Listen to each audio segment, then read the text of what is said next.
Bien, hablamos de elecciones, ya estamos pronto.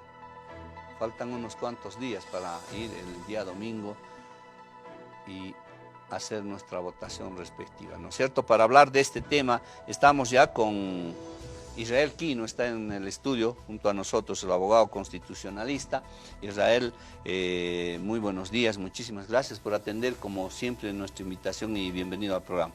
Agradecido por la entrevista, estimado Robin, cordial saludo a la audiencia de Dale Vuelta a la Moneda.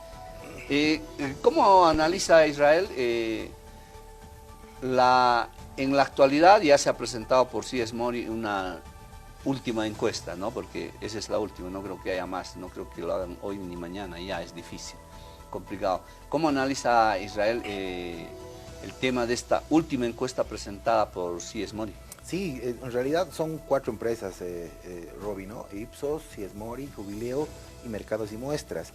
Y hasta el domingo era la última posibilidad de mostrar la proyección de voto. No hay otra permisibilidad electoral para que alguien pueda proyectar la intención de voto o por lo menos la proyección de votos válidos.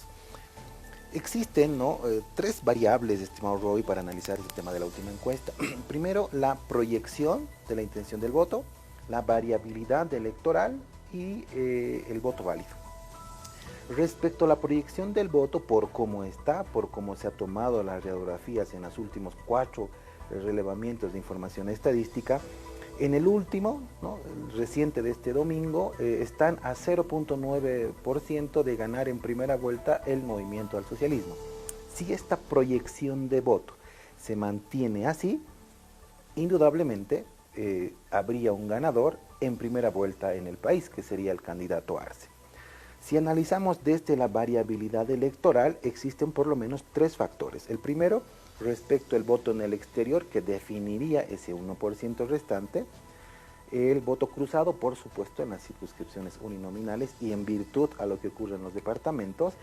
Y también habrá que considerar que en los departamentos en los que, por ejemplo, gana el candidato Mesa y gana el señor Camacho en Santa Cruz, el margen de error del relevamiento departamental es superior al 6%, ¿no? Entonces todavía hay un margen de error volátil en las intenciones de voto departamental. El cuarto elemento, por supuesto, los que van a definir esta elección, los indecisos, que son más del 12%. ¿Qué ocurre con los indecisos? Los indecisos generalmente votan a ganador, o reafirman el voto en virtud de la polarización, como esta encuesta está, en virtud de la polarización de la encuesta de la elección presidencial, que puede, por supuesto, incidir con mayor preferencia al candidato Carlos Mesa. Y lo que sí estoy prácticamente seguro, estimado Robbie, es que el candidato Camacho va a tender a bajar todavía en razón de esta dinámica denominada el voto útil. Pero estamos ya en una fase de una encuesta, de una elección prácticamente cerrada. El tercer elemento, decíamos, la proyección del voto válido. Si bien los indicadores de las encuestas tienen estos parámetros, este tipo de números, y se comparten, ¿no? Porcentajes, ¿no? Razón del primero, del segundo y del tercero, si restamos los votos nulos, blancos, los que no valen, en la proyección del voto válido se superaría ese margen del 10% en razón de la primera variable, pero en razón de la segunda variable compartida estaríamos ingresando en un balotaje presidencial en el país. Lo que vale son los votos que se cuentan. Declinó la señora Áñez, declinó el señor Quiroga. Formalmente entiendo que también lo va a hacer ADN, ¿no? Jurídicamente lo presentará el Tribunal Supremo Electoral, pero no son relevantes porque no afectan a la votación nacional, que prácticamente, por lo que ya conocemos en razón de los estudios de encuesta, estaría cerrada, polarizada entre el candidato Arce y Mesa. ¿Qué podemos hablar, por ejemplo, de la renuncia del señor Tuto Quiroga? Y lo decía ya Israel, no afectaría mucho. ¿Es cierto aquello? Porque la gente piensa que sí podría variar un poco aquello tras la renuncia del señor Tuto Quiroga. Sí, si bien ha sido, ¿no?, saludada, tal vez también una decisión política Perdón, adecuada. Israel, y es como dicen, yo he estado escuchando, cada uno que viene bajándose de esta carrera dice que lo hace por la patria, que por, no sé, por ayudar a la democracia, a recuperar, que, bueno, utilizan varios términos. ¿Es cierto así? Así se ve, ¿no? Si ADN no se baja, va a perder la personalidad jurídica.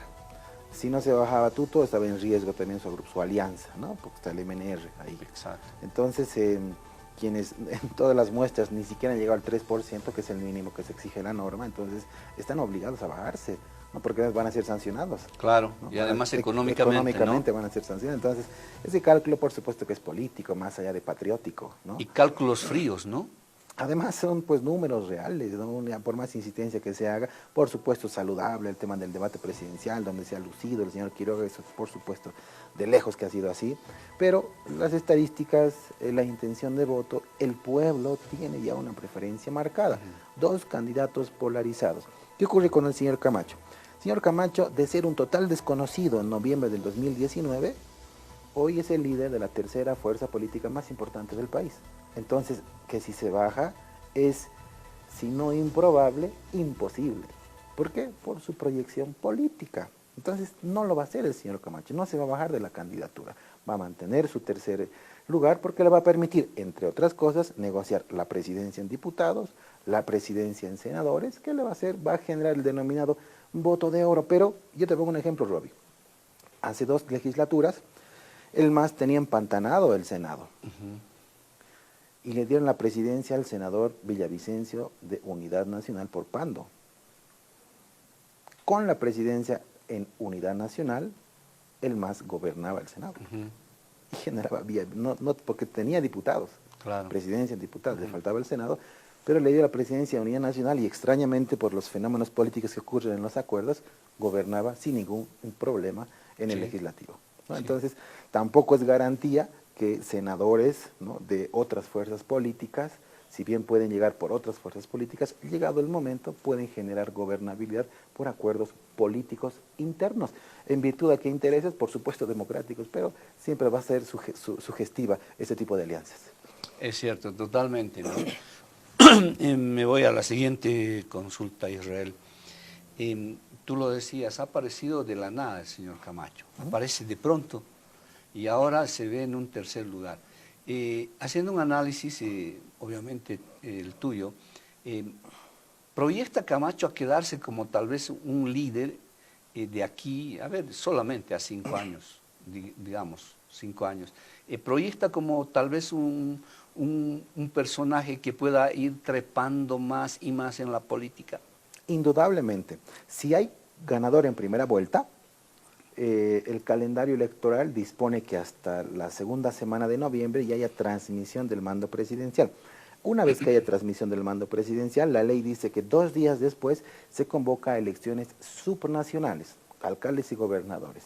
El señor Camacho, sin pestañear, gana la gobernación de Santa Cruz y tiene 5 años de vigencia política de un empoderamiento regional oriental que indudablemente el siguiente 2025 puede tener una posibilidad mayor a una aspiración presidencial. De momento sí, es un líder emergente, de ser un completo desconocido en noviembre del 2019, hoy es el líder de la tercera fuerza política más importante del país. Camacho, por supuesto que es un accidente electoral, que hoy está teniendo un rédito político importante, igual que la señora Áñez, es un accidente político, ¿no? Pero con sus errores y con todo, no supo llevar la transición. Pero cuando se reconstruye el poder, hay que mirar hacia adelante. Indudablemente el señor Camacho puede tener serias expectativas de aquí a 5 años. Y en un par de meses, ser el potencial candidato futuro gobernador de Santa Cruz, indudablemente.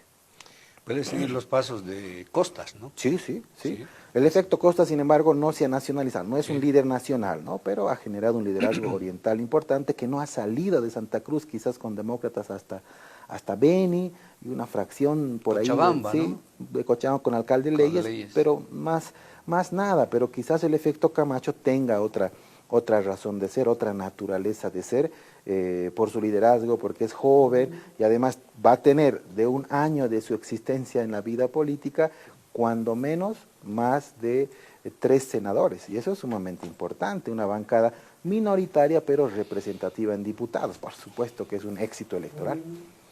Bien, A ver, si en estos días se bajan el señor Mamani es, ¿no?, el otro candidato, y vendría, bueno, estaría Chi también de por medio, Chi, Mamani y la señora Bayá, que sigue en carrera según ella, ¿no? Y no sé si eso es legal, está bien todavía, Israel, te hago la consulta, pero ya no tendría incidencia en que ellos renuncien a su candidatura o se bajen. En absoluto. En el caso de ADN, el delegado político acreditado ante el Tribunal Supremo Electoral es quien jurídica y formalmente puede declinar. ¿No? El candidato presidencial puede mantenerse, puede arguir que continúa en carrera, que está en su derecho, pero es el delegado político quien formalmente dice al tribunal declinamos, ¿no? En términos estrictamente jurídicos. Pueden hacerlo, sin embargo va a ser poco relevante que se decline ADN o que decline el candidato Mamani, por ejemplo, ¿no?, de Feliciano Mamani, que por supuesto también ha sido un actor, ¿no?, de emergencia y además ha mostrado una valentía respetable, por supuesto, en el debate presidencial, que puede emerger en un liderazgo regional, por supuesto también en Potosí, pero tampoco va a ser relevante de que ellos continúen en la carrera presidencial. Tal vez lo que el señor Chi defina, ¿no?, pero tampoco lo va a hacer, ¿no?, porque es un candidato de la ultraconservador y tiene su fracción de seguidores, difícilmente va a bajarse de la carrera presidencial. Esto se define entre el primero, el segundo, a la presidencia, y el tercero respecto a la gobernabilidad política, en la que ya hay que pensar tras el domingo 18 de octubre. Porque después del domingo, Roby, ya se estructura la asamblea. No hay segunda vuelta para diputados y senadores, ahí se reestructura el poder. Automáticamente eso ocurre, ¿no? Sí. Automáticamente. En los uninominales, por un voto gana un diputado en la circunscripción. Plurinominales, la votación representativa del voto al presidente. Senadores, la votación proporcional del presidente. El ganador departamental, diputado supraestatal. Y el ganador de circunscripción especial, indígena, originario y campesino, por un voto un gana. Listo, y ahí termina el tema, digamos, de senadores, diputados, ¿no? Sí. Los únicos que van son los candidatos a la presidencia y vicepresidencia. Si van a balotaje, solo los dos. Y entre el primero y el segundo. Y bajo la regla de que si no hay 50 más 1, la segunda opción, 40 respecto a 10 puntos el segundo. Pero si tampoco se llega a 40, igual van a segunda vuelta. ¿Ah, sí? Sí, sí. Vaya, ve, no teníamos ese dato. Gracias por explicarnos un poco esto, Israel, porque es interesante ya cuando llegamos a la recta final de las elecciones. Así que para tomar en cuenta aquello, ¿no? Israel, ¿qué se espera después de estas elecciones? ¿Qué se proyecta más o menos en nuestro país? ¿Cómo ves tú, según tu análisis, qué vendría a suceder? Porque hay mucha gente que ya está temerosa de que haya un caos en nuestro país. Sí, indudablemente. Esta crisis multidimensional a la que nos ha llevado este gobierno de transición, que nos ha dejado una gran enseñanza, Roby, a cómo no se debe gobernar un país. Indudablemente el recuerdo que tendrá el pueblo boliviano de este gobierno transitorio serán los hechos de corrupción para enfrentar la pandemia, el desastre en materia educativa, ¿no?, quienes clausuraron el año, por ejemplo, y el manejo inadecuado de la gestión pública, más de 35 ministros en 10 meses. Creo que ya hoy día estamos estrenando 5 o 6 presidentes de yacimientos, sí, es de corrupción en las empresas estatales. Entonces, esa es la memoria que va a tener el pueblo boliviano del gobierno de transición. Esta crisis debe ser resuelta, ¿no?, por el próximo gobierno que va a ser elegido legal, legítima y constitucionalmente en el país. En 5 años debe resolver primero el efecto de la reactivación económica, porque hoy no hay plata, ¿no? La pandemia, por supuesto, ha generado este tipo de crisis. Y el segundo elemento, cómo afrontar, ¿no?, la segunda fase de la pandemia respecto a la atención prioritaria con políticas de Estado a la salud. Economía, salud y lo que va a pasar también con la educación el siguiente año.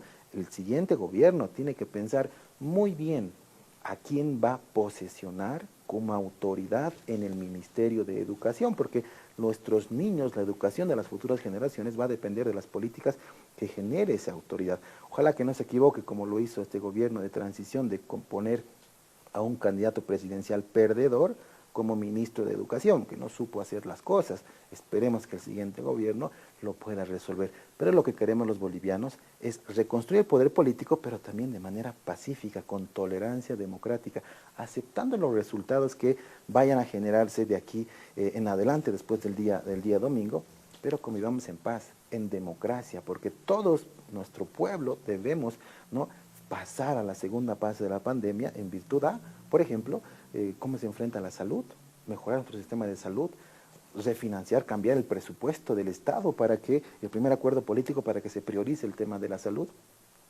y cómo reactivamos económicamente, ¿no?, los efectos de la crisis generadas por la pandemia. Israel, ya para concluir, ¿será necesario un gran pacto político nacional en la nueva gestión del gobierno, por supuesto, para poder gobernar pacíficamente? Sí. ¿Se tendrá que hacer necesariamente? Indudablemente. Esos contratos políticos, esos acuerdos y pactos políticos, que no significa cuoteo de cargos, ¿no?, debe generarse en un elemento democrático. No tendría que ir a ese tema. En absoluto. Ya hemos aprendido, ¿no?, de las democracias de los 90, ¿no?, cómo es que se pactaba y se cuoteaba cargos, Claro, ministerios. Hoy no, si van a entrar a un escenario de pactos y acuerdos políticos, deben hacerlo munidos de un principio democrático que viene después de dos efectos, de una crisis política que ha generado la renuncia a un presidente, inestabilidad, vacío de poder, una transición inadecuadamente manejada, crisis económica, crisis pandémica de salud sanitaria. Entonces yo creo que ya hemos aprendido lo suficiente como para poder reinventarnos en democracia y que esos acuerdos políticos estén en virtud a esa convicción democrática de nuestros futuros gobernantes, tanto en el legislativo como en el ejecutivo, y gobiernen en paz, gobiernen para el pueblo. Ya la conflictividad, el odio, las diferencias políticas tienen que finalizar después del 18 de octubre, después de elegir un candidato presidencial. No puede el país vivir entre masistas y antimasistas. Eso debe acabar. Ya después de las elecciones se reconstruye el poder. Cualquier candidato que gane debe reconstruirse, debe convivirse, ¿no?, en el país en virtud de una tolerancia democrática, porque todos nos perjudicamos o todos nos beneficiamos, y eso debe priorizar el siguiente gobierno que gane las elecciones mediante el mandato popular.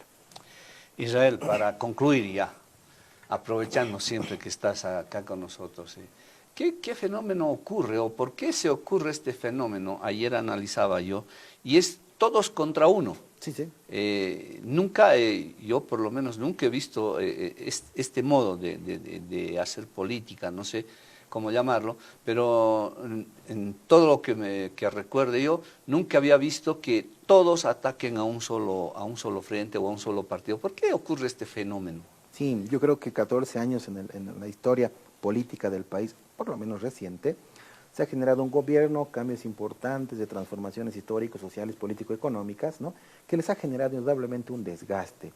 La crisis política de noviembre de 2019 en el país ha generado quizás ese desencanto de la población, ¿no?, respecto a lo que vaya a ocurrir con la administración del poder político en Bolivia, ¿no? Entonces, de allí que esas dos corrientes, y que al parecer está así, esperemos que no, entre masistas y antimasistas, todos los demás, incluido las autoridades que en este momento ejercen transitoriamente el poder, cuyo único mandato debería ser garantizar de manera imparcial y transparente las elecciones, toman partido, ¿no?